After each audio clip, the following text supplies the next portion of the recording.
নমস্কার। উফ, বাইরে কি বৃষ্টির ওয়েদার। চলুন না এই সন্ধ্যায় একটা চটপটা পাপড়ি চাটের রেসিপি দেখাই। প্রথমে ময়দা মেখে গোল গোল পাপড়ির মতো ছোট ছোট বেলে কাঁটা চামচ দিয়ে একটু ছিদ্র করে নিতে হবে। তারপর রিফাইন্ড অয়েলে গ্যাসের ফ্লেম লো করে একদম মচমচে করে ভাজতে হবে। এইভাবেই পাপড়িগুলো রেডি করে নিতে হবে।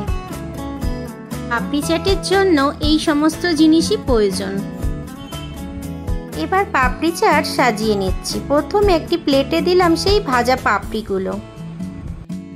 তারপর পাপড়ির ওপর দিলাম আগে থেকে সেদ্ধ করে রাখা কাবলি ছোলা আর মটর। তারপর দিলাম আগে থেকে সেদ্ধ করে রাখা আলু ছোট ছোট পিস করা। তারপর দিলাম ঘরে বানানো তেঁতুলের চাটনি।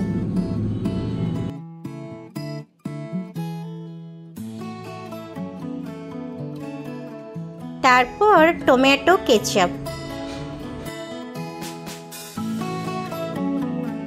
তারপর শসা কুচি। আপনারা চাইলে পেঁয়াজ কুচিও দিতে পারেন।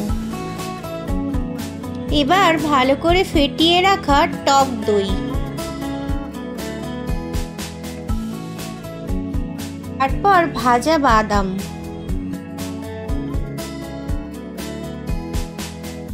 ঝালের জন্য সামান্য লঙ্কা কুচি। এবার ঝুরি ভাজা।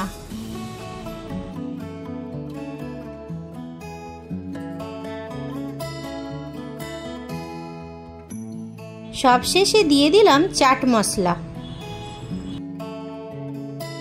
এবার আলমন্ড বাদাম। এটা সম্পূর্ণ অপশনাল, আমার পার্সোনালি ভালো লাগে তাই দিয়েছি। এই পাপড়ি চাটটা কিন্তু দারুণ টেস্টি এবং চটপটা খেতে হয়। আপনারাও ট্রাই করে দেখতে পারেন।